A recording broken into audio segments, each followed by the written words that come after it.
20,000-ൽ പരം ഓൺലൈൻ സ്റ്റോറുകൾ ഇൻ്റർനാഷണലി ഈ ടൂൾ വെച്ചിട്ട് ഓടുന്നുണ്ട്. നിങ്ങൾ ഫസ്റ്റ് ഒരു ഓൺലൈൻ സ്റ്റോർ തുടങ്ങുകയാണെങ്കിൽ ഈസി ആയിട്ട് നിങ്ങൾക്ക് ഓൺലൈൻ സ്റ്റോർ തുടങ്ങാൻ പറ്റിയ ഒരു ടൂളാണ് സ്റ്റോർ.ലിങ്ക്. എൻ്റെ അറിവിൽ ഏറ്റവും കൂടുതൽ ഡൊമെയിൻസ് ഉള്ളത് ഡൊമെയിൻ വാങ്ങിച്ചു വെക്കുന്ന ഒരു ക്രേസ് ഉള്ള ഷൈജലിനാണ്.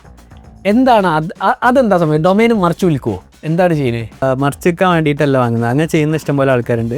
പക്ഷേ ഞാൻ ഐഡിയ വന്നു കഴിഞ്ഞാൽ അത് ഇംപ്ലിമെൻറ്റ് ചെയ്യാൻ വേണ്ടിയിട്ട് തന്നെയാണ് ഡൊമൈൻസ് വാങ്ങാറ്. KPH ഗ്രൂപ്പിൽ ഏറ്റവും കൂടുതൽ പ്രൊഡക്ട്സ് ലോഞ്ച് ചെയ്യുന്ന നിങ്ങളാണ്. ഒരു മാസം തന്നെ 2-3 റിലീസൊക്കെ ഉണ്ടാവും. അവിടെ നിങ്ങൾ AI ആണ് യൂസ് ചെയ്യുന്നത്. നമ്മളെ ഗ്രൂപ്പിന് തന്നെ നമ്മളെ മാഫിയന് തന്നെ പലപ്പോഴും പലരും വെച്ച് AI കുറിച്ച് സംസാരിക്കാൻ പറ്റും. അപ്പം ഇപ്പോൾ നിങ്ങൾ വന്നപ്പോൾ എനിക്ക് തോന്നുന്നത് നിങ്ങളാണ് ഏറ്റവും ബെസ്റ്റ്. കാരണം ഇത്രയും കൂടുതൽ പ്രൊഡക്ട്സ് ലോഞ്ച് ചെയ്ത ആളില്ല. റിമോട്ട് ഫസ്റ്റ് ബൂട്ട് സ്ട്രാപ്ഡ് അതന്നെ ഒരു ട്രേറ്റ് ആണ് നിങ്ങളെ. രണ്ടാമത്തെ നിങ്ങളൊരു റിമോട്ട് ഫസ്റ്റ് കമ്പനി ആയിരുന്നു. അപ്പോൾ അവിടെ നിങ്ങൾക്ക് എന്തായിരുന്നു അഡ്വാൻറ്റേജ് ആണോ, പ്രോസ് ആണോ, കോൺസ് ആണോ, എന്താണ് നിങ്ങൾക്ക് തോന്നിയിട്ടുള്ളത്? ആ ഒരു കൾച്ചർ ഉണ്ടാക്കാനും ആ ഒരു ടീമിനെ ഉണ്ടാക്കാനും. നിങ്ങൾ നാട്ടിലായിരുന്നു, ലോകം മൊത്തം സെല്ല് ചെയ്യുന്നു, ഇഷ്ടമുള്ള പോലെ നടക്കുന്നു, ആ ഒരു നൊമാഡിക് ലൈഫ്, ഡിജിറ്റൽ നൊമാഡ്. അപ്പോഴാണ് ഞാൻ നമ്മളെ പീറ്റർ ലെവൽസ് മേക്ക് ആ ബുക്കൊക്കെ വാങ്ങിച്ചിരുന്നത്. ആ ഒരു ലൈഫ് എങ്ങനെയുണ്ട്?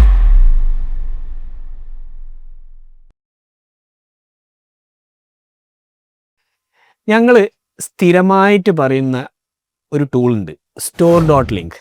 നിങ്ങൾ ഫസ്റ്റ് ഒരു ഓൺലൈൻ സ്റ്റോർ തുടങ്ങുകയാണെങ്കിൽ ഈസി ആയിട്ട് നിങ്ങൾക്ക് ഓൺലൈൻ സ്റ്റോർ തുടങ്ങാൻ പറ്റിയ ഒരു ടൂളാണ് സ്റ്റോർ.ലിങ്ക്. 20,000-ൽ പരം ഓൺലൈൻ സ്റ്റോറുകൾ ഇൻ്റർനാഷണലി ഈ ടൂൾ വെച്ചിട്ട് ഓടുന്നുണ്ട്. ഇത് പറയുമ്പോൾ ഞങ്ങൾക്കുള്ള സന്തോഷം പറഞ്ഞു കഴിഞ്ഞാൽ ഇതൊരു മലയാളി ഫൗണ്ടറാണ്, കേരളത്തിൽ തന്നെയാണ് താമസിക്കുന്നത്, കോഴിക്കോടാണ്. അതും വെറും 8 പേരെ വെച്ചിട്ടാണ് ഈ കമ്പനി റൺ ചെയ്യുന്നത്. ഷൈജൽ എന്നാണ് ഫൗണ്ടറിൻ്റെ പേര്, of micro company. Shaijal, welcome to the show. Thank you for having me. പലപ്പോഴും ഷൈജൽ നമ്മളെ സ്പോൺസർ ചെയ്ത് സപ്പോർട്ട് ചെയ്തിട്ടുണ്ട്. അതിനുള്ള നന്ദി ഞങ്ങളിപ്പോൾ രേഖപ്പെടുത്തുകയാണ്. ഓക്കെ ഷൈജൽ, അപ്പോൾ എങ്ങനെയാണ്, എവിടെ നിന്നാണ് ഓൺടർപ്രണർഷിപ്പ് ജേർണി ആക്ച്വലി സ്റ്റാർട്ട് ചെയ്യുന്നത്? ഓക്കെ, ഞാൻ ഒരു ഫുൾ ടൈം ആയിട്ട് ഒരു സോഫ്റ്റ്വെയർ കമ്പനിയിൽ വർക്ക് ചെയ്യുമായിരുന്നു പണ്ട് മുതലേ. അത് BTech കമ്പ്യൂട്ടർ സയൻസ് ആണ് പഠിച്ചത്. പിന്നെ അത് കഴിഞ്ഞ് നേരെ ഒരു യൂഷ്വൽ സോഫ്റ്റ്വെയർ കമ്പനിയിൽ കയറി. അപ്പം അത് സ്റ്റാർട്ടപ്സ് ആയിരുന്നു. സ്റ്റാർട്ടപ്സിനോട് കൂടുതലായിട്ട് ആദ്യം മുതലേ ഒരു താല്പര്യം, അങ്ങനെ ഒരു ഇതുള്ളതാണ്. അപ്പം പക്ഷേ യൂഷ്വലി സ്റ്റാർട്ടപ്സ് ചെയ്യുന്ന ഒരു കാര്യം എന്ന് പറഞ്ഞാൽ ഫണ്ടഡ് ആയിരിക്കും, VC ഫണ്ടഡ് ആയിരിക്കും. അപ്പം ഫണ്ടിങ് കിട്ടാത്തത് കൊണ്ട് ഒരു പൂട്ടി പോകേണ്ട ഒരു സ്റ്റാർട്ടപ്പിലായിരുന്നു ഞാൻ ആദ്യമായിട്ട് കയറിയത്. പിന്നെ അവിടെ നിന്നാണ് സൈഡ് പ്രൊജക്റ്റുകൾ ചെയ്യുന്നത്. അത് ഒരു ഹോബി പ്രൊജക്ട്സ് ആയിട്ട് സോഫ്റ്റ്വെയർ പ്രൊഡക്ട്സ് ഉണ്ടാക്കുക എന്നുള്ളത് ആദ്യം മുതലേ ചെയ്യുന്ന കാര്യമാണ്. അപ്പം അതിൽ ഒരു ഹോബി പ്രൊജക്റ്റ് ആയിരുന്നു കളക്ട്.ചാറ്റ് എന്ന് പറഞ്ഞിട്ടുള്ള പ്രൊഡക്റ്റ്. അത് വെച്ചിട്ടാണ് നമ്മൾ ഫസ്റ്റായിട്ട് തുടങ്ങുന്നത്. പിന്നെ കുറച്ചും കൂടി കഴിഞ്ഞിട്ടാണ് നമ്മൾ ബാക്കി പ്രൊഡക്ട്സിലേക്ക്, ഇപ്പോൾ ഒരു 6ഓളം പ്രൊഡക്ട്സ് നമുക്ക് ആക്റ്റീവ് ആയിട്ടുണ്ട്. 8 പേരാണ് ടീമിലുള്ളത്. അതിലൊന്നാണ് ഈ പറഞ്ഞ സ്റ്റോർ.ലിങ്ക് ഇ-കൊമേഴ്സ് പ്രൊഡക്റ്റ്. ഓക്കെ, എങ്ങനെയായിരുന്നു ഈ കളക്ട്.ചാറ്റിലേക്ക് എത്തിയത്? കളക്ട്.ചാറ്റ് എന്ന് പറഞ്ഞാൽ എൻ്റെ ഒരു ഫ്രണ്ട് ഒരു ട്രാവൽ വെബ്സൈറ്റ് നടത്തുന്നുണ്ട്, യാത്രാമന്ത്ര എന്നാണ് പേര്. അപ്പം അതിൽ അവർക്ക് വെബ്സൈറ്റ് ഉണ്ട്, സ്ഥിരമായിട്ട് നല്ല വിസിറ്റേഴ്സൊക്കെ ഉണ്ട്, ഒരു ഗൂഗിൾ ആഡ്സ് ചെയ്യുന്നുണ്ട് അങ്ങനെ. പക്ഷേ ഒരു പ്രോബ്ലം എന്ന് പറഞ്ഞാൽ അവർക്ക് കൺവേർഷൻ കുറവായിരുന്നു. അത് ആൾക്കാർ വരുന്നുണ്ട്, പക്ഷേ ആക്ച്വൽ ഡാറ്റ കിട്ടുന്നില്ലെങ്കിൽ ബുക്കിംഗ് കിട്ടുന്നില്ല. അപ്പം ആ പ്രോബ്ലം നമ്മൾ സോൾവ് ചെയ്യാൻ വേണ്ടിയിട്ട് എന്നെ ഇങ്ങനെ അപ്രോച്ച് ചെയ്യായിരുന്നു. അപ്പോൾ നമ്മൾ എൻക്വയറി ഫോമിലേക്കായിരുന്നു അത്. എൻക്വയറി ഫോമാണ് അവരതുള്ളത്. ഒരു കോൺടാക്ട് എന്ന് പറഞ്ഞിട്ട് ഒരു ഫോം ഉണ്ട്, പിന്നെ ബുക്കിംഗ് ഇതുണ്ട്, സ്റ്റെപ്പ് ഉണ്ട്. അത് ബുക്ക് നൗ എന്നൊക്കെ പറഞ്ഞിട്ട് ബട്ടൺസ് ഒക്കെ ഉണ്ട്, പക്ഷേ അധികം കൺവേർഷൻസ് കുറവാണ്. അപ്പോൾ നമ്മൾ ആദ്യം ചെയ്ത കാര്യം എന്ന് പറഞ്ഞാൽ ഒരു ലൈവ് ചാറ്റ് വിഡ്ജറ്റ് ഇട്ട്, എന്നിട്ട് ഏജൻസിനെ ഹയർ ചെയ്തിട്ട് ഓരോരുത്തരോട് ചാറ്റ് ചെയ്ത് എന്താണ് നിങ്ങൾക്ക് വേണ്ടത് അങ്ങനെയൊക്കെ ചോദിക്കാൻ വേണ്ടിയിട്ട് ഒരു ഇതിട്ട്. പക്ഷെ അത് സ്കെയിലബിൾ അല്ലായിരുന്നു, നല്ല വിസിറ്റേഴ്സ് വരുന്നുണ്ട്. അപ്പോൾ സ്കെയിലബിൾ അല്ല എന്ന് പറയുമ്പോൾ എന്താണ് ഉദ്ദേശം? അത് അവർക്ക് ഇഷ്ടംപോലെ വിസിറ്റേഴ്സ് വരുന്നുണ്ട്, കുറേ ഏജൻസിനെ വേണ്ടി വന്ന്. അപ്പം യൂഷ്വലി എല്ലാവരും ഏജൻസ് ചോദിക്കുന്ന ചോദ്യങ്ങളൊക്കെ ഒരേ ചോദ്യങ്ങളായിരിക്കും. നിങ്ങൾക്ക് ഏത് സ്ഥലത്തേക്കാണ് ട്രാവൽ ചെയ്യുന്നത്, പിന്നെ എത്ര ആൾക്കാരുണ്ട്, അത് യൂഷ്വലി ഒരു കൺവേർഷൻ ഒരു ഫോം എൻ്റെ പോലത്തെ ചോദ്യങ്ങളാണ് ആൾക്കാർ ചോദിക്കാനുള്ളത്. അപ്പം അത് ഓട്ടോമേറ്റ് ചെയ്യുക എന്നുള്ളൊരു ഇതിൽ നിന്നാണ് നമ്മൾ കളക്ട്.ചാറ്റ് ബിൽഡ് ചെയ്യുന്നത്. അപ്പം ഈ ലൈവ് ചാറ്റ് വിഡ്ജറ്റ് അതുപോലെ നിർത്തിയിട്ട് ഈ ചോദിക്കുന്ന ചോദ്യങ്ങൾ ഫുള്ളി പ്രീഡിഫൈൻഡ് ആയിട്ട് വെച്ച് കഴിഞ്ഞാൽ അപ്പം ആര് വന്നു കഴിഞ്ഞാലും ആ ചോദ്യങ്ങൾ അവിടെ ഓരോ ചാറ്റ് ഇന്റർഫേസ് പോലെ തന്നെ ചോദിക്കും. എന്നിട്ട് ഓട്ടോമേറ്റഡ് ആയിട്ട് ചോദിക്കും. ഒരു ഏജന്റ് ചോദിക്കുന്നതിന് പകരം അതെ കമ്പ്യൂട്ടർ ചോദിക്കാം. അപ്പം അത് ഇങ്ങോട്ട് ഇവർക്ക് എവിടെ വാട്സാപ്പിലോ അല്ലെങ്കിൽ ഇമെയിലായിട്ടോ അങ്ങനെ അല്ലെങ്കിൽ നമ്മുടെ ഡാഷ്ബോർഡിലും കാണാൻ പറ്റും. അതായിരുന്നു ഒരു ബേസിക് വിഡ്ജറ്റ്. അപ്പം അതിന് വേണ്ടിയിട്ട് ഉണ്ടാക്കിയ പ്രൊഡക്റ്റാണ്. പിന്നെ നമ്മൾ അത് ബാക്കി ഇങ്ങനത്തെ ബാക്കി ബിസിനസ്സുകൾക്കും ഇത് ആവശ്യമുണ്ടെന്ന് കണ്ടപ്പോൾ നമ്മളൊരു software as A subscription model, software as service എന്ന് പറഞ്ഞിട്ട് സാസ് ആയിട്ട് ബിൽഡ് ചെയ്ത് അപ്പോഴും വർക്ക് ചെയ്തുകൊണ്ടൊക്കെയായിരുന്നു. അതെ അവന് നല്ല കൺവേർഷൻ ബൂസ്റ്റ് ആയിട്ട് ഒരു 3 times എക്സ്ട്രാ ഇതായിട്ട് വന്ന് മോർ ലീഡ്സ് വന്ന്. അതെ. അപ്പം അത് വർക്ക് ചെയ്യേണ്ടതെന്ന് കണ്ടപ്പോൾ നമ്മൾ ബാക്കി ഇതേമാതിരി ബിസിനസ്സുകളുണ്ട്, ഇഷ്ടംപോലെ ബിസിനസ്സുകളുണ്ട് എന്നുള്ളതിൽ ഇങ്ങനെ സാസ് ആയിട്ട് ബിൽഡ് ചെയ്ത് അങ്ങനെ പിന്നെ ലോഞ്ച് ചെയ്തു. നല്ല ഫീഡ്ബാക്ക് കിട്ടി. നമ്മളൊരു 3-4 കൊല്ലത്തോളം ഈ കളക്ട് ചാറ്റ് തന്നെയായിരുന്നു പ്രൈമറിലി ഫോക്കസ് ചെയ്തത്. നിങ്ങൾക്ക് ഒരു ഓൺലൈൻ സ്റ്റോർ തുടങ്ങണോ, അല്ലെങ്കിൽ ഓൾറെഡി ഒരു ഓൺലൈൻ സ്റ്റോർ ഉണ്ട്, അതിന് എന്ത് ചെയ്യണം എന്ന് നിങ്ങൾക്ക് അറിയില്ലേ? SEO ആണോ, പെയ്ഡ് ആഡ്സ് ആണോ, കോണ്ടന്റ് ആണോ, ഇനി ടെക്നിക്കൽ സ്ട്രാറ്റജി ആണോ? ഇതിലൊക്കെ ഞങ്ങളെ ടീമിന് നിങ്ങളെ ഹെൽപ്പ് ചെയ്യാൻ പറ്റും. താഴെയുള്ള നമ്പറിൽ മെസ്സേജ് ചെയ്ത് കഴിഞ്ഞാൽ കറക്റ്റ് ആളുകളിലേക്ക് ഞങ്ങൾ കണക്ട് ചെയ്ത് തരുന്നതാണ്. Now back to the episode. അത് പറയുമ്പോൾ ഷൈജിൽ പണ്ട് പറഞ്ഞൊരു വേർഡ് കോർമണ്ടി, നമ്മൾ സോഫ്റ്റ്വെയർ ബിസിനസ്സിൽ MVP എന്നാ പറയാം. എനിക്കൊന്ന് MLP നിങ്ങളാണോ കോയിൻ ചെയ്ത് എനിക്ക് അറിയില്ല, പക്ഷെ അതിനെ കുറിച്ച് പറയാൻ പറ്റുമോ? MLP എന്താണ്? ഓക്കെ, MLP അല്ലെങ്കിൽ MVP എന്താണെന്നും. അതെ, MVP എന്ന് പറഞ്ഞാൽ നമ്മൾ ഒരു ബേസിക് ഫീച്ചേഴ്സ് ഉള്ള പ്രൊഡക്റ്റ്, അത് ഒരു കസ്റ്റമറിൻ്റെ കോർ പ്രോബ്ലം എന്താണ്, നമ്മളെ കോർ പ്രോബ്ലം എന്ന് പറഞ്ഞാൽ കളക്ടറിൻ്റെ കേസിലാണെങ്കിൽ ഓട്ടോമേറ്റ് ചെയ്യുക എന്നുള്ളൊരിതാണ്. അത് ഡാറ്റ കളക്ട് ചെയ്യാൻ ഒരു ഇന്ററാക്റ്റീവ് ആയിട്ട് ഏജൻസിന് പകരം അത് ഓട്ടോമേറ്റഡ് ഫാഷനിൽ അത് വൃത്തിക്ക് സോൾവ് ചെയ്യുന്ന ഒരു പ്രൊഡക്റ്റിനാണ് നമുക്ക് MVP എന്ന് പറയാം. അപ്പം കോർ പ്രോബ്ലം അവർക്ക് അവിടെ സോൾവ് ആണ്. നമ്മൾ ബാക്കി എക്സ്ട്രാ ഇപ്പോൾ ഫീച്ചേഴ്സ് ഒന്നും വേണ്ട, പക്ഷേ മെയിനായിട്ട് കസ്റ്റമറിന് എന്താണ് ആവശ്യം അത് ബിൽഡ് ചെയ്ത് കഴിഞ്ഞാൽ ആൾക്കാർ അത് യൂസ് ചെയ്യും, മേ ബി പേ ചെയ്യും. കറക്റ്റ്. അങ്ങനെ അപ്പം അത് MVP എന്നാണ് യൂഷ്വലി ആൾക്കാർ പറയാം. നമ്മളന്ന് അത് MLP എന്നാണ് വിളിച്ചത്. അത് കുറച്ചും കൂടിയും ഒരു സിമ്പിളാക്കിയിട്ട് പ്രൊഡക്റ്റ് ഉണ്ടാക്കുകയാണെങ്കിൽ ആൾക്കാർക്ക് അത് കുറച്ചുകൂടി ലവ് ചെയ്യാൻ പറ്റും. ആൾക്കാർ കൂടുതൽ ഓരോ ഫ്രണ്ട്സും ഫാമിലിയായിട്ട് ഷെയർ ചെയ്യും. അതിന് നമ്മൾ MLP എന്ന് വിളിച്ചത്, ഒരു മിനിമം ലവബിൾ പ്രൊഡക്റ്റ് എന്നുള്ള രീതിയിൽ. അത് ഷൈജൽ ഒരു ഫ്രണ്ട് ആൻഡ് ഡിസൈനർ ആയതുകൊണ്ട് കൂടിയാണോ? അതെ, മേ ബി ഞാൻ ഡിസൈൻ നന്നായിട്ട് കെയർ ചെയ്യുന്ന ഒരു ആളായിരുന്നു. അപ്പം അതേമാതിരി പ്രൊഡക്റ്റിന് ഓവറോൾ നമ്മളിപ്പോൾ കാണുന്ന ഡിസൈൻ എന്നല്ല, അത് overall design of A product എന്ന് പറയുമ്പം നമ്മൾ ആ യൂസബിലിറ്റിയും കൂടി നോക്കണം. അത് ആൾക്കാർക്ക് ഏറ്റവും നോൺ ടെക് ആൾക്കാർക്ക് പോലും എളുപ്പത്തിൽ അത് ഉപയോഗിക്കാൻ പറ്റിയ ഒരു രീതിയിൽ ഉണ്ടാക്കുക എന്നുള്ള അത് നന്നായിട്ട് കോൺസെൻട്രേറ്റ് ചെയ്തിരുന്നു ആദ്യം മുതൽ. കറക്റ്റ്. അപ്പോൾ നമ്മൾ പലപ്പോഴും ടെക്കിൽ പറയില്ല സ്ക്രാപ്പി സാധനം ഉണ്ടാക്കണം പറഞ്ഞത്, അത്ര സ്ക്രാപ്പി ആവണ്ട, കുറച്ചൊരു ഡിസൈനിങ് ഒക്കെ വേണം. അതെ. ചിലപ്പം ഒരാൾ ആദ്യം യൂസ് ചെയ്തിട്ട് നേരെ ഇട്ടേച്ച് പോവാം, പിന്നെ മേ ബി നമ്മൾ നന്നായിട്ട് ബെറ്റർ ആക്കിയിട്ട് പിന്നെയും ചെന്നാലും അവർ അത് ഓൾറെഡി ഞാൻ ട്രൈ ചെയ്തതാണ്, എനിക്ക് വർക്ക് ചെയ്യുന്നില്ല എന്നുള്ള രീതിയിൽ. പക്ഷെ അപ്പം നമ്മളൊരു മിനിമം ആയിട്ട് അവർക്ക് ഉള്ള പ്രോബ്ലം നല്ല വൃത്തിക്ക് സോൾവ് ചെയ്യുന്ന ഒരു ഇതായിട്ട് ലോഞ്ച് ചെയ്യാൻ നോക്കുക. പക്ഷെ എന്നുവെച്ച് നമ്മൾ അത് ഭയങ്കര പെർഫെക്ഷൻ എഞ്ചിനീയർ ചെയ്തിട്ട് അത് പെർഫെക്റ്റ് ചെയ്യാനും നിൽക്കരുത്. അത് മേ ബി ലേറ്റ് ആയി പോകും നമ്മൾ മാർക്കറ്റിലേക്ക് ഇറങ്ങാൻ വേണ്ടിയിട്ട്. കൊല്ലങ്ങളോളം സോഫ്റ്റ്വെയർ ബിൽഡ് ചെയ്യുന്ന ആൾക്കാർക്ക് അറിയാം. ഞാനും കുറച്ച് കാലം അങ്ങനെ ബിൽഡ് ചെയ്തിരുന്നു. അതെ. collect.chat ലോഞ്ച് ചെയ്തു. collect.chat നിങ്ങൾ 4 കൊല്ലം റൺ ചെയ്തു. ഈ ഒരു boot strapped theory, boot strapped എന്ന് പറഞ്ഞാൽ നമ്മൾ ഓഡിയൻസിന് അറിയണ്ടോ, അത് ആദ്യം എക്സ്പ്ലെയിൻ ചെയ്യണം. എന്താണ് ആ ഒരു മോഡ് സെലക്ട് ചെയ്യാൻ കാരണം? അത് വളരെ സക്സസ്ഫുൾ പ്രൊഡക്ട്സ് ആണ്. എനിക്ക് നിങ്ങൾക്ക് അക്വിസിഷൻ ഓഫേഴ്സും ഫണ്ടിങ് ഓപ്ഷൻസ് ഒക്കെ വന്നിട്ടുണ്ട്, വരാറുണ്ട്. നമ്മൾ നോ പറയലാണ്. കറക്റ്റ്. അപ്പോൾ ആ ഒരു തിയറി എന്താണ്? ബൂട്ട് സ്ട്രാപ്ഡ് എന്ന് വെച്ചാൽ ഷാൻ പറഞ്ഞല്ലോ, അത് നമ്മൾ എക്സ്റ്റേണൽ ഫണ്ടിങ്, അത് VCസിൻ്റെ ഇൻവെസ്റ്റ്മെൻറ്റ് ഒന്നും എടുക്കാതെ നമ്മൾ സ്വന്തം കസ്റ്റമേഴ്സിൻ്റെ ഫണ്ട് എടുത്തിട്ട് കമ്പനി റൺ ചെയ്യുക എന്നുള്ള ഒരു സംഭവമാണ്. അപ്പം അത് ഞാൻ ആദ്യം വർക്ക് ചെയ്ത സ്റ്റാർട്ടപ്പിൽ ഉള്ള പ്രോബ്ലം എന്ന് പറഞ്ഞാൽ അത് ക്ലോസ് ആവാനുള്ള കാരണം ഫണ്ടിങ് കിട്ടിയില്ല എന്നുള്ള. ഏതൊരു VC ഫണ്ട് അടുത്ത റൗണ്ട് ഓഫ് ഫണ്ടിങ് കിട്ടില്ല. ആദ്യത്തിലൊക്കെ ഒരു നല്ല രീതിയിൽ ഓടിയാണ്, ഫണ്ടിങ് കിട്ടുമ്പോൾ നല്ല പെർഫെക്റ്റ് ആയിരിക്കും. പക്ഷേ ഇത് എല്ലാ വർഷവും അവർ ഫേസ് ചെയ്യുന്ന പ്രോബ്ലമാണ്. പുതിയ റൗണ്ട് ഓഫ് ഫണ്ട് റേസ് ചെയ്തില്ലെങ്കിൽ അവർക്ക് മുന്നോട്ട് പോകാൻ പറ്റില്ല. കറക്റ്റ്. അത്രയും ബേണൊക്കെ ഉണ്ടാവും. അതായത് അവർക്ക് കാശ് ചിലവാക്കാനുള്ള എക്സ്പെൻസസ് ഉണ്ടാവും. അപ്പം അത് മുന്നോട്ട് കൊണ്ടുപോകണമെങ്കിൽ അവർക്ക് ഓരോ കൊല്ലം ഫണ്ട് റേസ് ചെയ്യേണ്ടി വരും. അപ്പം അത് ഞാൻ ഫേസ് ചെയ്ത അത് ഞാൻ വർക്ക് ചെയ്ത സ്റ്റാർട്ടപ്പിൽ ഫേസ് ചെയ്ത ഞാൻ നേരിട്ട് കണ്ട് ബോധ്യപ്പെട്ട ഒരു കാര്യമാണ്. അപ്പോൾ ഞാനൊരു സ്റ്റാർട്ടപ്പ് തുടങ്ങുകയാണെങ്കിൽ ഇത് ഒരിക്കലും ചെയ്യില്ല എന്നുള്ള അന്ന് എടുത്ത ഡിസിഷനാണ്. കസ്റ്റമേഴ്സ് തരുന്ന പൈസ വെച്ചിട്ട് നമുക്ക് ഓടിക്കാൻ പറ്റുകയാണെങ്കിൽ കമ്പനി മതി എന്നുള്ള ഒരു ഇത് കംഫർട്ടബിളി നമുക്ക് ഫ്രം ഒരു 2 months ഉള്ളിൽ തന്നെ പ്രോഫിറ്റബിൾ ആകാൻ പറ്റും. നമ്മൾ ഫസ്റ്റ് പ്രൊഡക്റ്റ് ലോഞ്ച് ചെയ്തിട്ട് പ്രോഫിറ്റബിൾ പറയുമ്പോൾ ഫൗണ്ടേഴ്സിന് സാലറി എടുത്തതിന് ശേഷം കാശ് ബാക്കിയുണ്ട്. അതെ, കാശ് ബാക്കിയുണ്ട്. നമ്മൾ എക്സ്പെൻസസ് ഒരു കംഫർട്ടബിൾ ഒരു രാമൻ പ്രോഫിറ്റബിൾ എന്ന് പറയും അത് സ്റ്റാർട്ടപ്പ് വേൾഡിൽ. അത് അതെ, നൂഡിൽസ് വാങ്ങി കംഫർട്ടബിൾ കുഴപ്പമില്ലാതെ ജീവിക്കാനുള്ള പൈസ നമുക്ക് കിട്ടുന്നുണ്ടെങ്കിൽ അത് അവിടെ പ്രോഫിറ്റബിൾ എന്ന് പറയും. ഓക്കെ, അപ്പം VC ഫണ്ടിങ് വേണ്ടാന്ന് തീരുമാനിച്ചു. ഇത് 4 കൊല്ലത്തോളം നടത്തി. അതിൻ്റെ അകത്ത് അപ്പം നിങ്ങൾ 2 ഫോണ്ടേഴ്സ്, എനിക്കത് ഷൈജൽ മാത്രമാണ് തുടങ്ങിയത്. പിന്നെ എപ്പോഴാണ് പിന്നെ ഒരു കോ ഫൗണ്ടർ വരുന്നത്? ഓക്കെ, ഇത് കളക്ചാറ്റ് ഫസ്റ്റ് തുടങ്ങുന്ന ടൈമിൽ ഈ സൈഡ് പ്രൊജക്റ്റ് ആയിട്ട് തുടങ്ങിയെന്ന് പറഞ്ഞല്ലോ. അപ്പം ഞാൻ ഫുൾ ടൈം വർക്ക് ചെയ്തുകൊണ്ടിരിക്കുകയായിരുന്നു സ്റ്റാർട്ടപ്പിൽ. പിന്നെ അത് കുറച്ച് ട്രാക്ഷൻ ആയി കഴിഞ്ഞപ്പം അത് യൂസേഴ്സായി നല്ല ഫീഡ്ബാക്ക് കിട്ടാൻ തുടങ്ങിയപ്പോൾ ഞാൻ അവിടുന്ന് ജോലി വിട്ട്, അത് ദുബായിലായിരുന്നു ഞാൻ വർക്ക് ചെയ്തത്. ദുബായിൽ നിന്ന് ജോലി വിട്ട് നാട്ടിലെത്തി.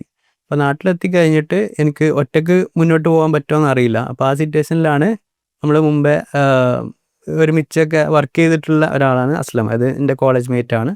അപ്പം അവന് ഇതേമാതിരി ഫ്രീ ആയിട്ട് ജോലിയൊക്കെ വിട്ട് അടുത്ത എന്തെന്നുള്ള രീതിയിൽ നിൽക്കുകയായിരുന്നു. അതൊരു റൈറ്റ് ടൈമായിരുന്നു നമുക്ക്.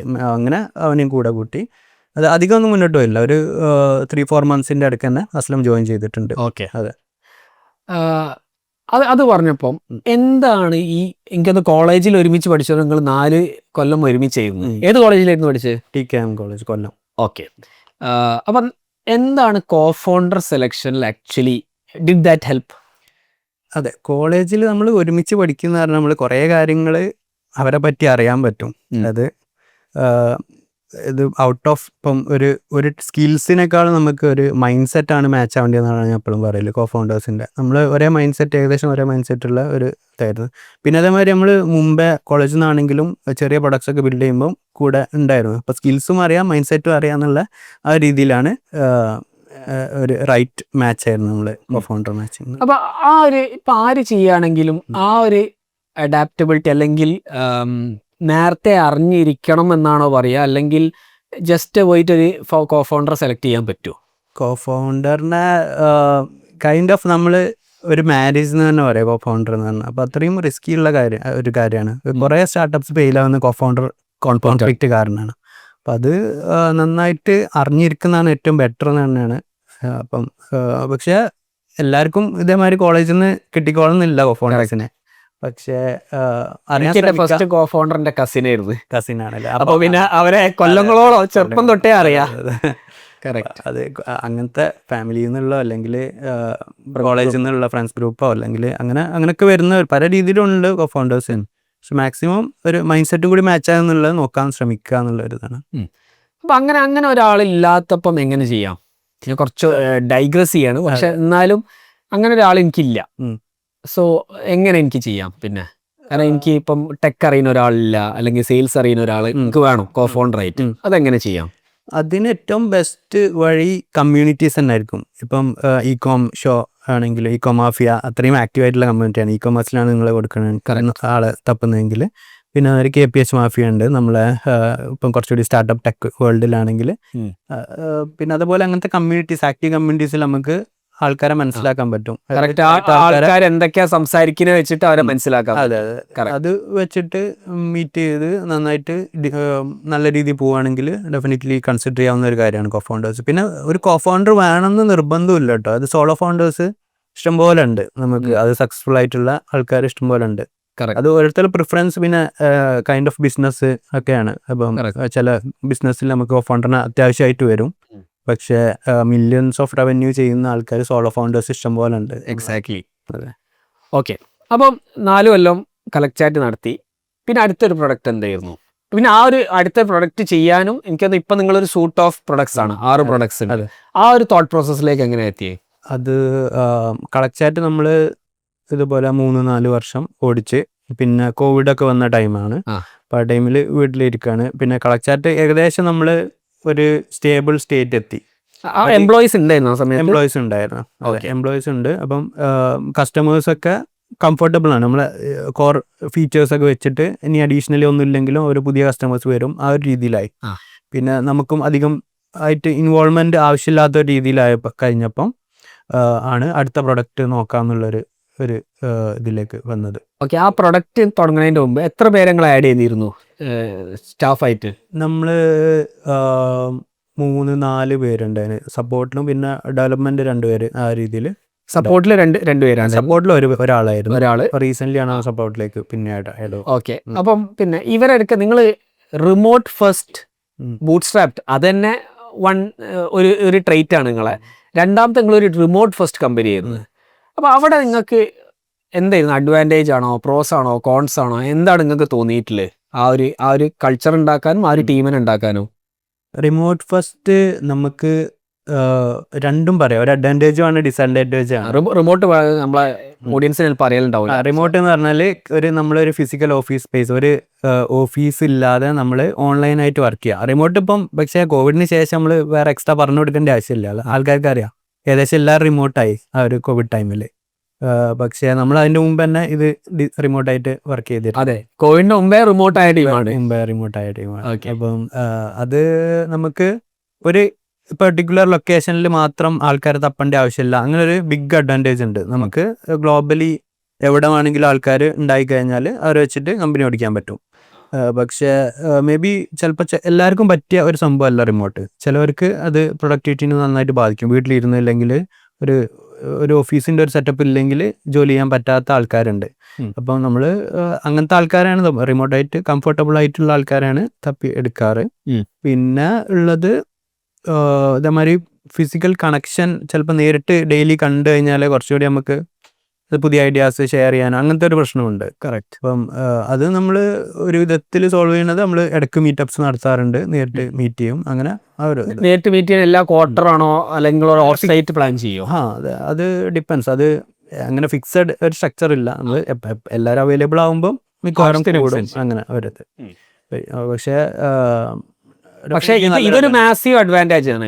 ലോകത്തിന്റെ അല്ലെങ്കിൽ എവിടെ ഇരിക്കുന്ന ആളെയും നിങ്ങൾക്ക് റിക്രൂട്ട് ചെയ്യാൻ പറ്റും. അതെ, അതിപ്പോൾ നല്ല സ്കിൽസ് ഉണ്ടെങ്കിൽ എവിടെ നിന്നാണെങ്കിലും നമുക്ക് കംഫർട്ടബിളി റിക്രൂട്ട് ചെയ്യാൻ പറ്റും. ഓക്കെ, അവരത് റൈറ്റ്.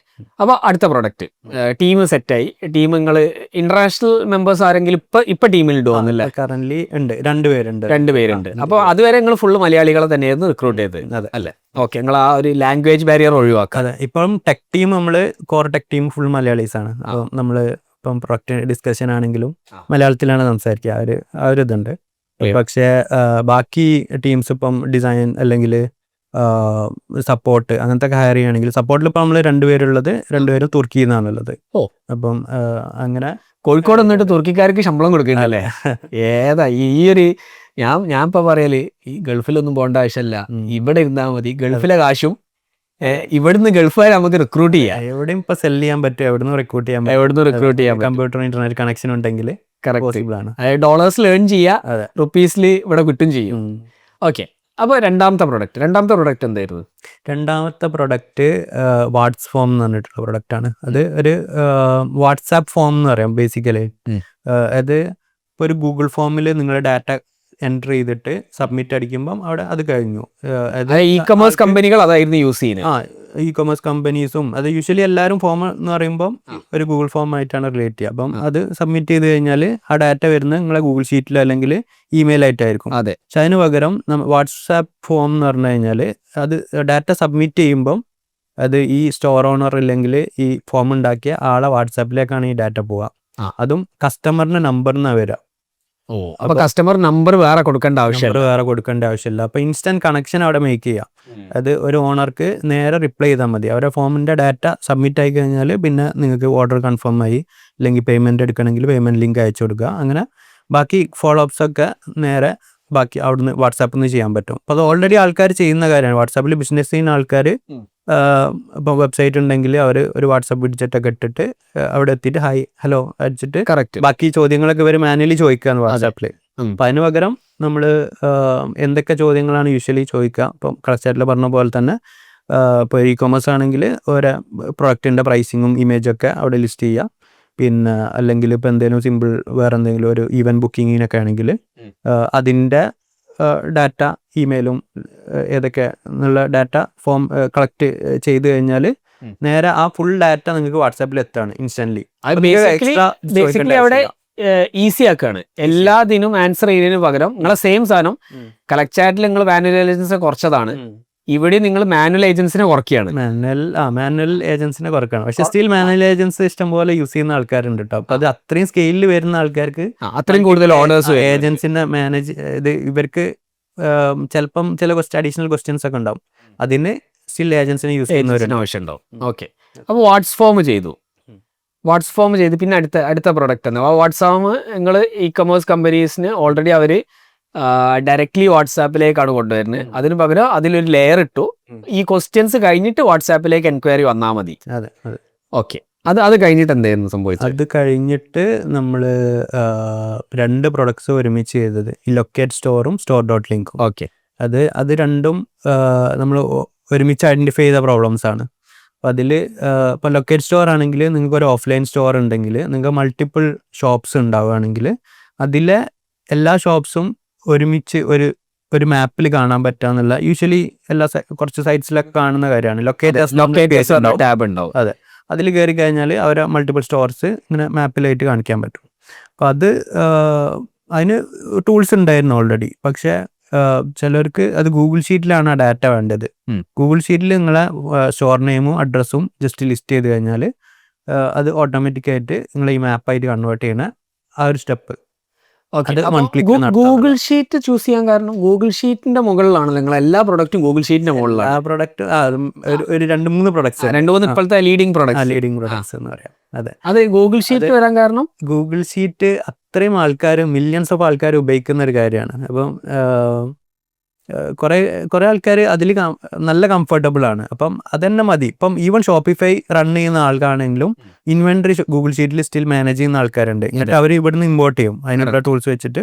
അപ്പം വൈ ഇമ്പോർട്ട്, അത് നിങ്ങൾ ഓരോ പ്രാവശ്യം ഇമ്പോർട്ട് ചെയ്യേണ്ട ആവശ്യമില്ല. അവിടെ തന്നെ ഒരു ഡാറ്റാബേസ് ഇല്ലെങ്കിൽ ഒരു ഇൻവെന്ററി മാനേജ്മെന്റ് ആയിട്ട് അവിടെ തന്നെ നിർത്തിയിട്ട് അതിൽ നിന്ന് ഓട്ടോമാറ്റിക്കായി സിങ്ക് ചെയ്ത് സ്റ്റോറോ അല്ലെങ്കിൽ ഈ ലൊക്കേറ്ററോ ഉണ്ടാക്കാൻ പറ്റുന്ന ഒരു ഇതുണ്ടെങ്കിൽ അത്രയും എളുപ്പമായിരിക്കും എന്നുള്ള ഒരു രീതിയിലാണ് നമ്മൾ ഈ 2 പ്രൊഡക്ട്സും ചെയ്യുന്നത്. അപ്പോൾ ബേസിക്കലി ഏത് ഷോപ്പ് ഓണർ ആണെങ്കിലും അവരുടെ അടുത്ത് ഒരു ലിസ്റ്റ് ഓഫ് സാധനങ്ങൾ ഉണ്ടാവും ഒരു ഗൂഗിൾ ഷീറ്റിൽ അല്ലെങ്കിൽ ഒരു എക്സലിൽ ഉണ്ടാവും. അതെ അതെ. ഈ സാധനം തന്നെ മതി നിങ്ങൾക്ക് മൊത്തം സ്റ്റോറാണ്, ഒരാളെ പോലെ എക്സ്ട്രാ എടുക്കേണ്ട ആവശ്യമില്ല. അതെ അതെ. നിങ്ങൾ ഓൾറെഡി ഷീറ്റ് മാനേജ് ചെയ്യുന്ന ഒരാളാണെങ്കിൽ നിങ്ങൾ അത് മാത്രം ചെയ്താൽ മതി. ബാക്കി മൊത്തം നമ്മൾ ചെയ്യും. ബാക്കിയൊക്കെ ഓട്ടോമേറ്റഡ് ആണ്. ബാക്കി മൊത്തം ഓട്ടോമേറ്റഡ് ആണ്. ഇപ്പം അധികം ഫാൻസി ഫീച്ചേഴ്സൊന്നും ആവശ്യമില്ലാത്ത ആൾക്കാരുണ്ട്. ഷോപ്പിഫൈ ഡെഫിനറ്റ്ലി നമ്മൾ ഷോപ്പിഫൈ ഡയറക്റ്റ് കോമ്പീറ്റേറ്റർ ആണെന്ന് പറയില്ല store.linkന്റെ കാര്യത്തിൽ. അതായത് ഷോപ്പിഫൈയിലെ ആപ്പ് എക്കോ സിസ്റ്റം ഒക്കെ അത്രയും മെച്ചുവേർഡ് ആണ്. അത്രയും ചില ഫീച്ചേഴ്സൊക്കെ അതിൽ മാത്രമേ ഉള്ളൂ. പക്ഷെ അതൊന്നും ആവശ്യമില്ല ചിലവർക്ക്.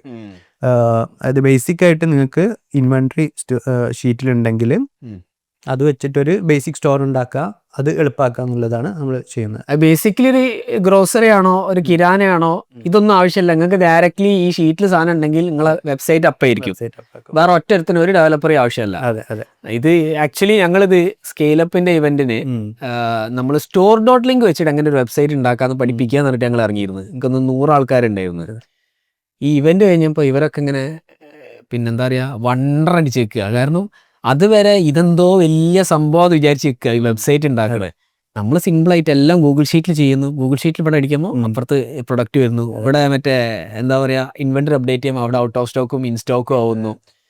അപ്പോൾ അതാണ് അതിന്റെ ബ്യൂട്ടി, ഈസിനെസ്. ഒരു മാജിക് ആണ് ഒരു ലൈവ് സിങ്ക് എന്ന് പറഞ്ഞാൽ. നമുക്ക് ടെക്നിക്കലി നല്ല പ്രശ്നം, അത് ഡിഫിക്കൽട്ടീസ് ഉണ്ടായിരുന്നു ഗൂഗിൾ ഷീറ്റ് ആയിട്ട് ആ ഒരു ലൈവ് സിങ്ക് ഉണ്ടാക്കുക എന്ന് പറഞ്ഞാൽ. അപ്പോൾ കുറേ പ്രാവശ്യം ടീമൊക്കെ അങ്ങനെ പറഞ്ഞു അത് ആവശ്യമില്ല, നമുക്കൊരു 1 ടൈം ഇമ്പോർട്ടൊക്കെ പോരെ എന്ന് പറഞ്ഞു. പക്ഷേ നമ്മൾ ഞാൻ നന്നായിട്ട് എംഫോഴ്സ് ചെയ്ത് ആ ഒരു ഫീച്ചർ അത്യാവശ്യമാണെന്നുള്ള രീതിയിലാണ് ഇത് ബിൽഡ് ചെയ്തത്.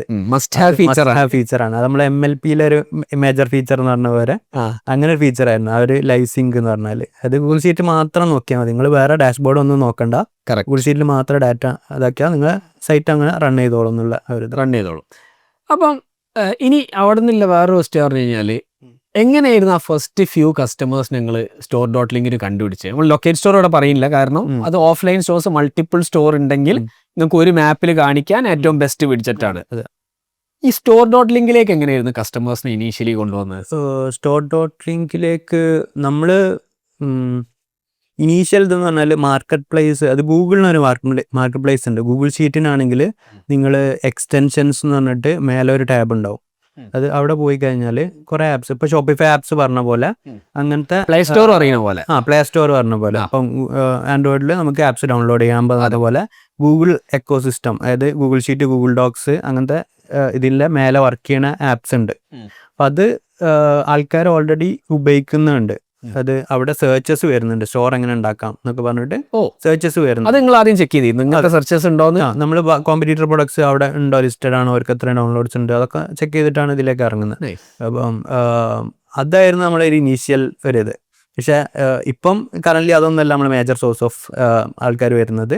ഡയറക്റ്റ് വെബ്സൈറ്റും ബാക്കി SEO, പിന്നെ റെഡിറ്റ്, അങ്ങനത്തെ കുറേ കാര്യങ്ങൾ നോക്കുന്നുണ്ട്. പക്ഷേ ആദ്യത്തിൽ ഇനീഷ്യൽ കസ്റ്റമേഴ്സ് അവിടെ നിന്നാണ് കിട്ടിയത്. അപ്പോൾ ഗൂഗിൾ ഷീറ്റിൽ ഓൾറെഡി ആൾക്കാർ പ്രോബ്ലം ഉള്ളവർ തപ്പുന്നുണ്ട് മാർക്കറ്റ് പ്ലേസിൽ. കറക്റ്റ്.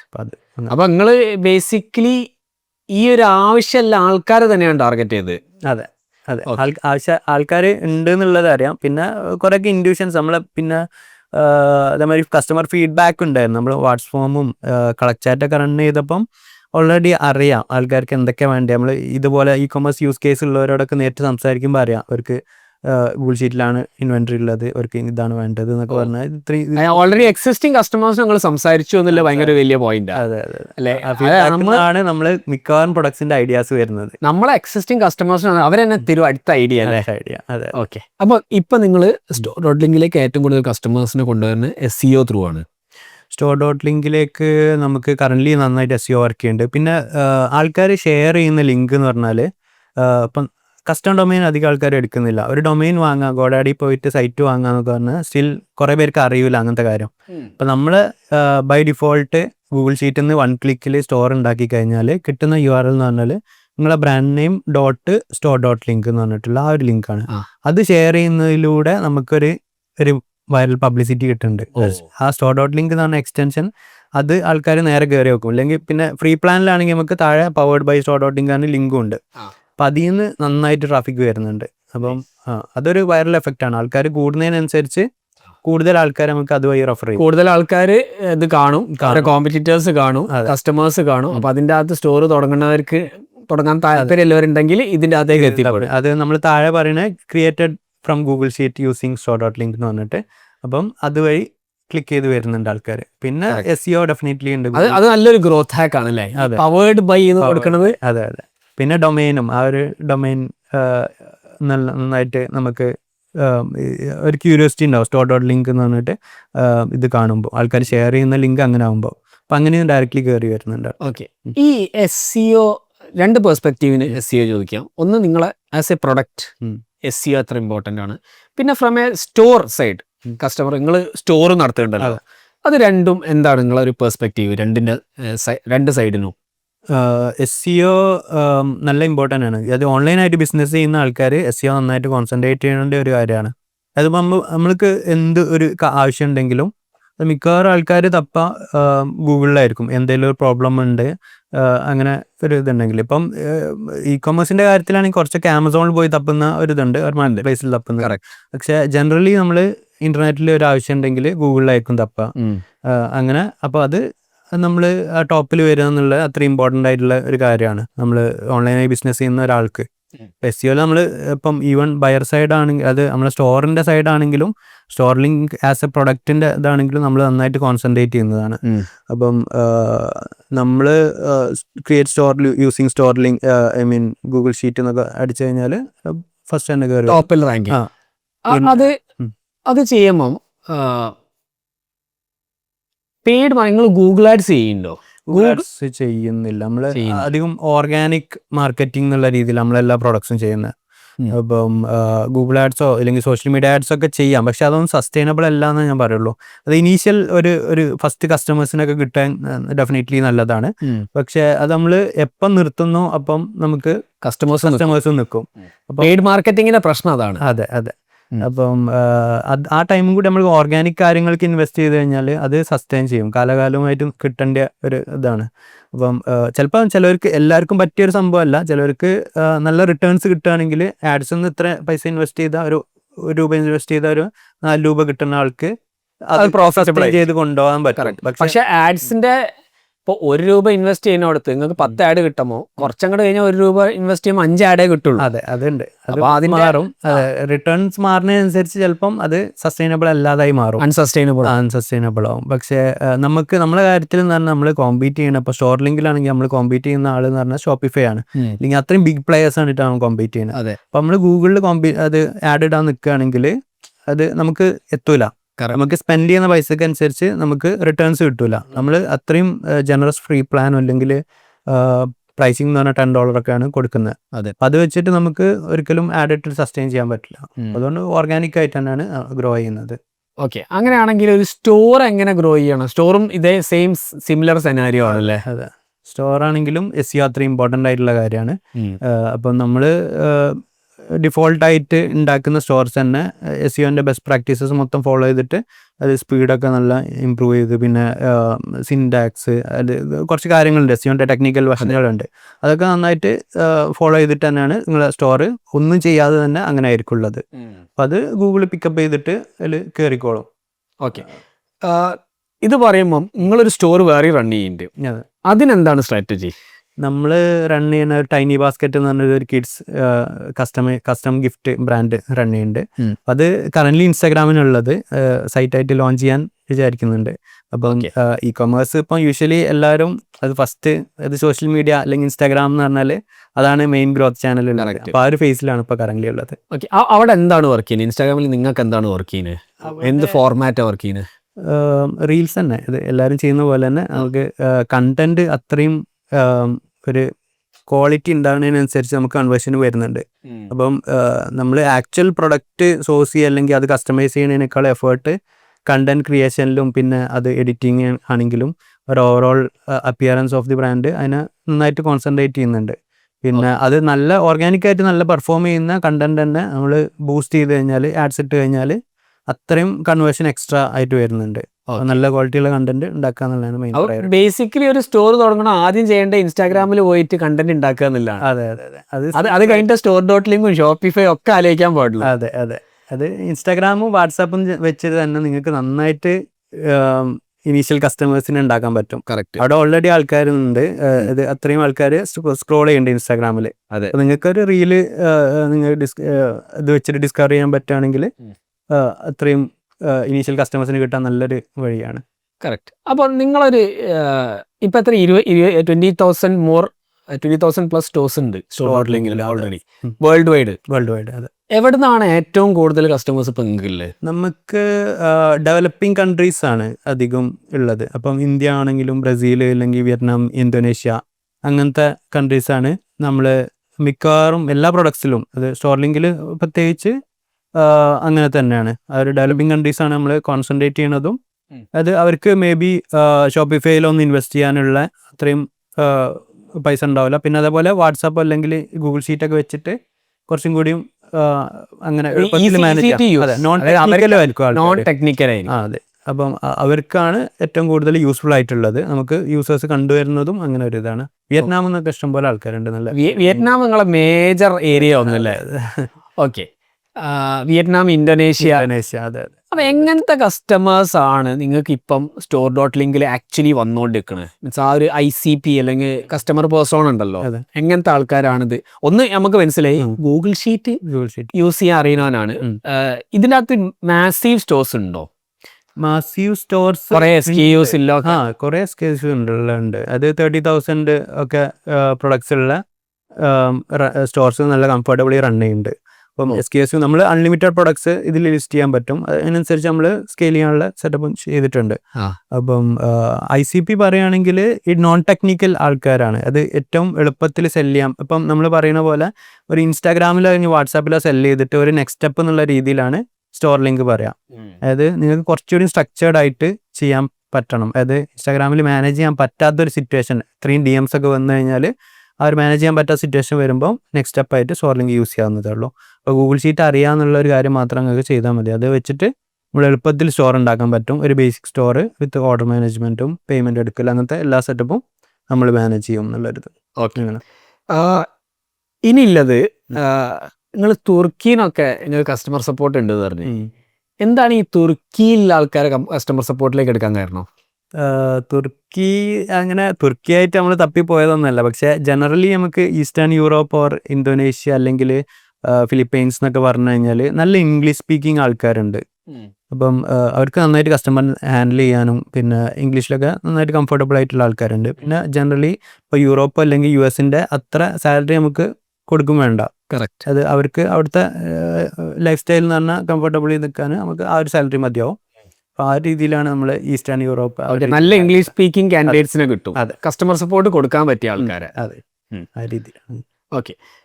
ഇനി ഇവര് നിങ്ങളെപ്പോഴുള്ള കസ്റ്റമേഴ്സ് ഉണ്ടല്ലോ, അവരെങ്ങനെയാ കസ്റ്റമേഴ്സിന് ഉണ്ടാക്കണമെന്ന് എപ്പോഴൊന്നും നോക്കാൻ ശ്രമിച്ചിട്ടുണ്ടോ? സ്റ്റോർ ലിങ്കിന്റെ കാര്യമാണോ? സ്റ്റോർ ലിങ്കിന്റെ കാര്യത്തിൽ മിക്കവാറും ഇത് തന്നെ, അത് സോഷ്യൽ മീഡിയ തന്നെയാണ്. സോഷ്യൽ മീഡിയയിൽ ലിങ്ക് ഇൻ ബയോ വെച്ചിട്ട് തന്നെയാണ് അധികം ആൾക്കാരും വരുന്നത്. പിന്നെ SEO വരുന്നുണ്ട്. പിന്നെ ഇത് രണ്ടും തന്നെ മെയിൻ ആയിട്ടുള്ള ഇതാണ് main. Social media plus SEO ഇത് തന്നെയാണ്. വാട്സാപ്പും വരും. വാട്സാപ്പിലും ചിലവർക്ക് ഡയറക്റ്റ്ലി വരുന്നത് ഈ സ്റ്റോറിൽ പോയി വാങ്ങാൻ വേണ്ടി ലിങ്ക് അയച്ചു കൊടുക്കുന്നത് അങ്ങനെയുണ്ട്. മനസ്സിലായി. ഓക്കെ. ഇനി നമുക്ക് ഈ റിമോട്ടും നൊമാഡിക് ലൈഫിനെ കുറിച്ച് ഡിസ്കസ് ചെയ്യാം. ഞാൻ ആക്ച്വലി റിമോട്ടായിട്ട് നമുക്ക് കമ്പനി ഉണ്ടാക്കാം, അടുത്ത കമ്പനി നമുക്ക് അങ്ങനെ ഉണ്ടാക്കാം എന്നുള്ള കോഫൗണ്ടറോട് പറഞ്ഞത് ആക്ച്വലി നിങ്ങളെ ഇൻസ്പയർ ആയിട്ടാണ്. നിങ്ങൾ നാട്ടിൽ വരുന്നു, ലോകം മൊത്തം സെല്ല് ചെയ്യുന്നു, ഇഷ്ടമുള്ള പോലെ നടക്കുന്നു, ആ ഒരു നൊമാഡിക് ലൈഫ്, ഡിജിറ്റൽ നൊമാഡ്. അപ്പോഴാണ് ഞാൻ നമ്മളെ പീറ്റർ ലെവൽസ് മേക്ക് ആ ബുക്കൊക്കെ വാങ്ങിച്ചിരുന്നത്. ആ ഒരു ലൈഫ് എങ്ങനെയുണ്ട് നൊമാഡിക് ലൈഫ്? ഇപ്പം നിങ്ങൾ ഫാമിലി ആയിട്ട് നൊമാഡിക് ലൈഫ് ചെയ്യുന്നു. അതെ. അപ്പം അതൊന്ന് നമുക്ക് ടച്ച് ചെയ്യാം. അതൊരു ഭയങ്കര ഇൻട്രസ്റ്റിംഗ് സബ്ജക്റ്റാണ്. ഞാൻ ഈ സ്റ്റാർട്ടപ്പ് അല്ലെങ്കിൽ പ്രൊഡക്റ്റ് ചെയ്യുന്ന തന്നെ ഈ ഒരു ഫ്രീഡത്തിന് വേണ്ടിയിട്ടാണ്. അത് നമ്മൾ ഒരു ഓഫീസിൽ 9 to 5 ജോബ് ചെയ്യേണ്ട, നമുക്ക് ആവശ്യമുള്ള ടേംസിൽ നമ്മൾ വർക്ക് ചെയ്യാന്നുള്ള ഒരു ഇതിലാണ് ഈ തുടങ്ങിയത്. അപ്പം അത് നമ്മളെ എല്ലാ കമ്പനിയിലെ എല്ലാവർക്കും ആ ഒരു റിമോട്ട് ആ ഒരു ഫ്രീഡം ഒരു ഇതാക്കിയിട്ട് ചെയ്യുന്നുണ്ട്. ഏത് സമയത്തും വർക്ക് ചെയ്യും. അതെ, ഏത് സമയത്തും അവർ കംഫർട്ടബിൾ ആയിട്ടുള്ള ടൈമിൽ വർക്ക് ചെയ്താൽ മതി. നമ്മളങ്ങനെ കറക്റ്റ് ഷെഡ്യൂളും കാര്യങ്ങളൊന്നുമില്ല. അപ്പം അതിൻ്റെ കൂടെ നമുക്ക് ഇതേമാതിരി ലൈഫിൽ എന്താണ് ഇഷ്ടമുള്ളത് അത് ചെയ്യാൻ പറ്റും ആ ഫ്രീഡം കിട്ടുമ്പോൾ. അപ്പം അതിൽ ട്രാവലിംഗ് ഓൾറെഡി നല്ല ഇഷ്ടമുള്ള ഒരു കാര്യമാണ്. അപ്പോൾ അതുപോലെ പണ്ട് മുതലേ നമ്മൾ ട്രാവൽ ചെയ്യുന്നുണ്ട്. പിന്നെ ഇപ്പം ഫാമിലി ആയിട്ട് വന്നപ്പം അതിൻ്റെ കൂടെ നമ്മൾ ഇപ്പം റീസെൻ്റ്ലി ബാലിയിൽ പോയിട്ട് ഒരു 2 മാസം നിന്നിരുന്നു. അങ്ങനെ ഫാമിലി രസം. എവിടെ വേണമെങ്കിൽ പോയി നിൽക്കാം ലോകത്തിൻ്റെ. അതെ. ഓക്കെ. അപ്പം എവിടെ ഇരുന്നാണെങ്കിൽ നമുക്ക് ഇൻ്റർനെറ്റ് ഉണ്ടെങ്കിൽ നമ്മളെ കാര്യങ്ങൾ നടക്കും, വർക്ക് ചെയ്യാൻ പ്രൊഡക്റ്റീവ് ആവാനും പറ്റും. അപ്പോൾ പിന്നെ നമ്മൾ ഇവിടെ തന്നെ നിൽക്കണം എന്നൊന്നുമില്ലല്ലോ, ട്രാവൽ ചെയ്യാം. അവർ എൻജോയ് ചെയ്യാം. ആദ്യത്തിൽ സിംഗിൾ ആയി ട്രാവൽ ചെയ്തു, ഇപ്പൊ ഫുൾ ഫാമിലി ആയി ട്രാവൽ ചെയ്യുന്നു. കുട്ടി അടക്കം പോകുന്നു. കുട്ടി ആ ഒരു മോഡലായി, ഡിജിറ്റൽ നൊമാഡായി. അതെ, അവന് 5 മാസമായപ്പോൾ തന്നെ നമ്മൾ നൊമാഡ് ആക്കിയിട്ട് വലിയ റോഡ് ട്രിപ്പ് ഒക്കെ ചെയ്ത് അങ്ങനെ ഒരു. എവിടെ റോഡ് ട്രിപ്പ് ആഡ് ചെയ്ത്? റോഡ് ട്രിപ്പ് ഇവിടെ നിന്ന് നമ്മൾ ബാംഗ്ലൂരിലേക്കും തിരിച്ചൊക്കെ ഒരു 5 മാസമായപ്പോൾ തന്നെ കാറിൽ പോയിരുന്നു. അത് പിന്നെ അതിനാണ് സ്റ്റാർട്ടിങ്. പിന്നെ അപ്പം ബാലി അത്രയും ലോങ് ആയിട്ട് നിന്ന് അങ്ങനെ. ഓക്കെ. അങ്ങനെ ഇപ്പൊ ടീം മെമ്പേഴ്സിനും ഇതേ ഒരു ഫ്ലെക്സിബിലിറ്റി ആണല്ലോ നിങ്ങൾ കൊടുക്കണേ. അപ്പൊ ടീം മെമ്പേഴ്സിന് എങ്ങനെയാണ് നിങ്ങൾ മെഷർ ചെയ്യുന്നത്? മീൻസ് അവർ വർക്ക് ചെയ്യില്ല, ഇതിനൊരു മെഷറിംഗ് സിസ്റ്റം ഉണ്ടോ നിങ്ങൾക്കിപ്പോൾ? നമ്മളങ്ങനെ ഫോർമലായിട്ട് ഒരു കറക്റ്റ് ടൈം ഷെഡ്യൂൾ ഇട്ടിട്ട് അത് ചെയ്യുന്നുണ്ടോ അങ്ങനെയൊന്നും ഒരു മൈക്രോ മാനേജ്മെന്റ് ഒരിക്കലും ചെയ്യാറില്ല. അതായത് നമുക്ക് അറിയാൻ പറ്റും, അതായത് ഇൻഡ്യൂഷൻസ് ഒരാൾ എത്രത്തോളം പ്രൊഡക്റ്റീവ് ആണ്, അല്ലെങ്കിൽ നമ്മളെ കാര്യങ്ങൾ നടക്കണം. അതായത് ഒരു പ്രൊഡക്റ്റിൻ്റെ road map long term road മാപ്പിൽ പ്ലാൻ ചെയ്ത കാര്യങ്ങൾ നടക്കണം എന്നേ ഉള്ളൂ. അപ്പോൾ അത് ഒരു 9 to 5 ഇരുന്നിട്ടാണ് പണിയെടുക്കുന്നത്. അത് ഡസൻ മാറ്റർ. അവർക്ക് ചിലപ്പം രാത്രി ഇരിക്കുമ്പോഴേക്കും പ്രൊഡക്റ്റീവ്, അല്ലെങ്കിൽ രാവിലെ ഒരു 5 മണിക്ക് ശേഷം എണീറ്റിട്ടാണ്. ഡിപ്പെൻസ് ഓൺ ഓരോരുത്തരെ അനുസരിച്ച് മാറും. അപ്പം അവർ എങ്ങനെ ഇരുന്ന് വർക്ക് ചെയ്താലും നമുക്ക് കാര്യങ്ങൾ നടന്നാൽ മതി. ആ ഒരു രീതിയിലാണ്, ഒരു വേഗമായിട്ടാണ് നമ്മൾ മെഷർ എന്ന് പറഞ്ഞിട്ട് ചെയ്യാറില്ല. പക്ഷെ നമുക്ക് അറിയാൻ പറ്റും ഒരാൾ എത്രത്തോളം. കറക്റ്റ്. നിങ്ങളങ്ങനെ വാശി പിടിച്ച് പണിയെടുപ്പിക്കില്ല. അതെ. ഓക്കെ. സ്ലേവറി ഇല്ല. അതെ. ഓക്കെ. എനിക്ക് ആ ഒരു ഡിജിറ്റൽ നൊമാഡിക് ലൈഫ് സ്റ്റൈൽ എന്തായാലും നിങ്ങൾ Instagram page one nomad family എന്ന് പറഞ്ഞിട്ടൊരു പേജ്, അതും ചെയ്യുന്നുണ്ടല്ലേ? ഫാമിലി ആയിട്ട് നൊമാഡിക് ലൈഫ് എൻജോയ് ചെയ്ത് കുറച്ച് ഇൻസ്പിറേഷൻ ആയിക്കോട്ടെ എന്നുള്ളതിൽ ഒരു ഇതിൽ ചെയ്തതാണ്. കറക്റ്റ്. അങ്ങനെ ഇപ്പം കുറച്ചായിട്ട് നമ്മളെ KPH ഗ്രൂപ്പിൽ ഏറ്റവും കൂടുതൽ പ്രൊഡക്ട്സ് ലോഞ്ച് ചെയ്യുന്ന നിങ്ങളാ. ഒരു മാസം തന്നെ 2-3 റിലീസൊക്കെ ഉണ്ടാവും. അപ്പം അവിടെ നിങ്ങൾ AI ആണ് യൂസ് ചെയ്യുന്നത്. നമ്മളെ ഗ്രൂപ്പിന് തന്നെ നമ്മളെ മാഫിയനെ തന്നെ പലപ്പോഴും പലരും ചോദിച്ചു AI കുറിച്ച് സംസാരിക്കാൻ പറ്റും. അപ്പം ഇപ്പോൾ നിങ്ങൾ വന്നപ്പോൾ എനിക്ക് തോന്നുന്നു നിങ്ങളാണ് ഏറ്റവും ബെസ്റ്റ്. കാരണം ഇത്രയും കൂടുതൽ പ്രൊഡക്ട്സ് ലോഞ്ച് ചെയ്ത ആളില്ല. AI എങ്ങനെയാണ് കാര്യങ്ങൾ ചേഞ്ച് ചെയ്തത്? നമ്മൾ പണ്ട് സോൾവ് ചെയ്യാൻ പറ്റാത്ത കുറേ പ്രോബ്ലംസ് വെച്ച് സോൾവ് ചെയ്യേണ്ടത്. ഒരു കമ്പ്യൂട്ടറിന് ഒരു ഇൻ്റലിജൻസ് കിട്ടുമ്പം അത് അൺലോക്ക് ചെയ്യുന്ന ഓപ്പർച്യൂണിറ്റീസ് തന്നെ ഭയങ്കരമായിട്ട് വലുതാണ്. അപ്പം കുറേ പേര് ChatGPT വെച്ചിട്ട് തന്നെ ഇപ്പം നന്നായിട്ട് യൂസ് ചെയ്യുന്നവരുണ്ട്. ഇപ്പം ഇ-കൊമേഴ്സിൻ്റെ കേസിലാണെങ്കിൽ പ്രൊഡക്റ്റ് ഡിസ്ക്രിപ്ഷൻ ഉണ്ടാക്കുക, അങ്ങനത്തെ കാര്യങ്ങളൊക്കെ അതെ, ചെയ്യാൻ പറ്റും. ഇപ്പോൾ ഞാൻ ഈവൻ പ്രൊഡക്റ്റ് ഡാറ്റ അനലൈസ് ചെയ്യാൻ ChatGPT യൂസ് ചെയ്യും. ഡാറ്റ അനലൈസ് ചെയ്യാൻ നല്ലൊരു യൂസ് കേസാണ്. അപ്പം ഡാറ്റ കാര്യങ്ങൾ ഐഡൻറ്റിഫൈ ചെയ്ത് കഴിഞ്ഞാൽ ഞങ്ങൾക്ക് ബെറ്റർ ആയിട്ട് ഇൻസൈറ്റ്സ് മാർജിൻസ് ബൂസ്റ്റ് ചെയ്യാൻ അങ്ങനത്തെ കാര്യങ്ങളൊക്കെ പറ്റും. കറക്റ്റ്. പിന്നെ അതേപോലെ ഇപ്പോൾ ജോബ് ആപ്ലിക്കേഷന് ഇതുണ്ടാക്കാം, Resume ഉണ്ടാക്കാം, അങ്ങനത്തെ പല യൂസ് കേസസും ആൾക്കാർ ചെയ്യുന്നുണ്ട്.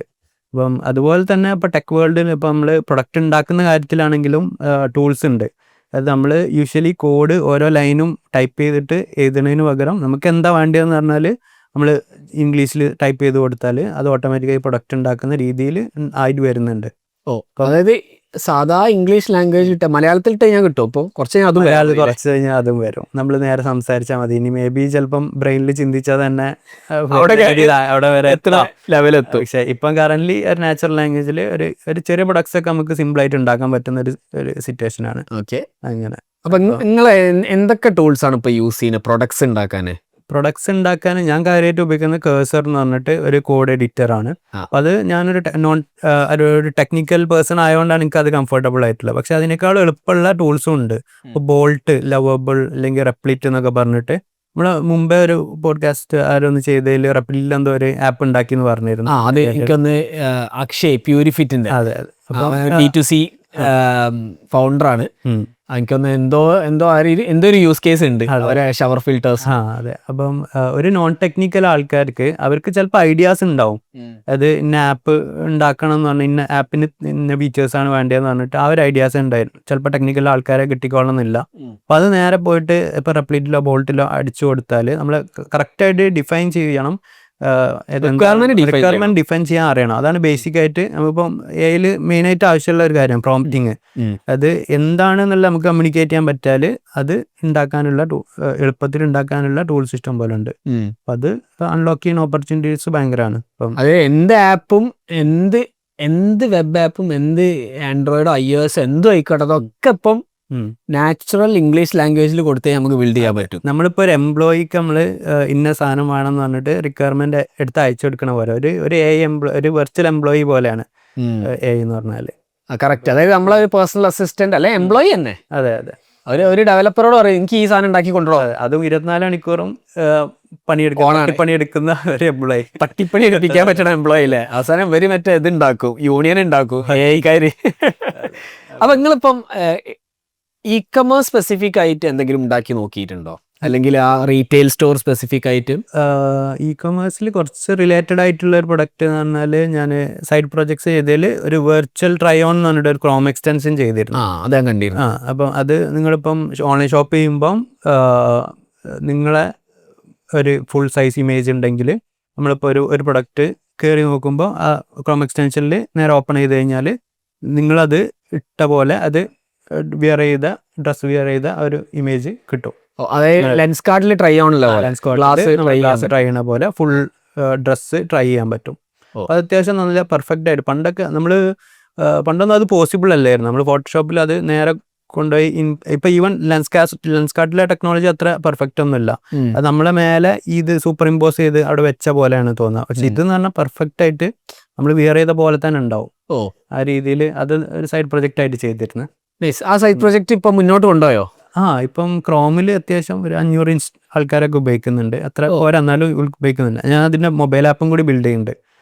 കുറച്ചുകൂടി ആൾക്കാരിലേക്ക് എത്തുന്നു തോന്നുന്നുണ്ട്. അപ്പൊ നിങ്ങൾ ഷോപ്പിഫൈൻ്റെ ഉള്ളിൽ കൊണ്ടുപോയിട്ടാ മതി. ഷോപ്പിഫൈ ആപ്പ് ആയിട്ട് അതിന് ഓപ്പർച്യൂണിറ്റി ഉണ്ട്. പക്ഷെ ആൾക്കാർ ചെയ്യുന്നുണ്ടോന്നുണ്ട്. എനിക്കത് അപ്പൊ കെർസറിലാണ് ഉണ്ടാക്കിയത്? അത് കെർസറിലാണ് ഉണ്ടാക്കിയത്. അത് എത്ര ദിവസം കൊണ്ട് ഉണ്ടാക്കി?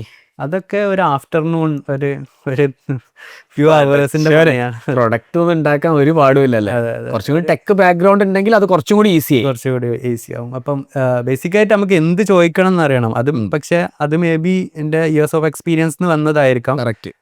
പക്ഷെ അതറിഞ്ഞു കഴിഞ്ഞാൽ മേ ബി ഇനി ഇമ്പ്രൂവ് ആയി കഴിഞ്ഞാൽ ചിലപ്പോൾ അതും വേണ്ടി വരില്ല. ഇത് വേണോന്ന് അതെന്നെ ചോദിക്കും. അതെ, ഇങ്ങോട്ട് ചോദിച്ചിട്ട് നമുക്ക് കുറച്ചുകൂടി എളുപ്പത്തിൽ ഉണ്ടാക്കാൻ പറ്റും. ഇപ്പോഴത്തെ കറണ്ട് സിറ്റുവേഷന് കുറച്ചും കൂടിയും ഒരു എന്ത് ചോദിക്കണം എന്ന് അറിയുന്ന, അല്ലെങ്കിൽ എന്തെങ്കിലും പ്രോബ്ലം ഉണ്ടെങ്കിൽ അത് സോൾവ് ചെയ്യാൻ പറ്റുന്ന ആൾക്കാർക്ക് ഇത് ബിൽഡ് ചെയ്യാൻ പറ്റുള്ളൂ. അങ്ങനെ. അപ്പോൾ ഒരു 20s കിഡ് ആണെങ്കിൽ അവന് ഡെവലപ്മെന്റ് അറിയില്ല വെക്കുക, പക്ഷെ ഒരു ആപ്പ് ഉണ്ടാക്കാനുള്ളതുണ്ട്. എന്തായിരിക്കും ഫസ്റ്റ് ചെയ്യേണ്ട ആ ഒരു പ്രോസസ്സ് എന്തായിരിക്കും?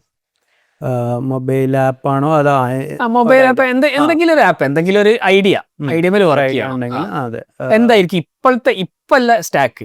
ഇപ്പം ചിലപ്പോൾ ഒരാഴ്ച കഴിഞ്ഞാൽ ചിലപ്പോൾ സാധനം മാറാൻ മതി, അതാണ് ഇപ്പോഴത്തെ അവസ്ഥ. പക്ഷെ ഇപ്പൊ എന്തായിരിക്കും ഏറ്റവും ബെസ്റ്റ് മോഡൽ? എന്തായിരിക്കും, എങ്ങനെ ചെയ്യുന്നതായിരിക്കും നല്ലത്?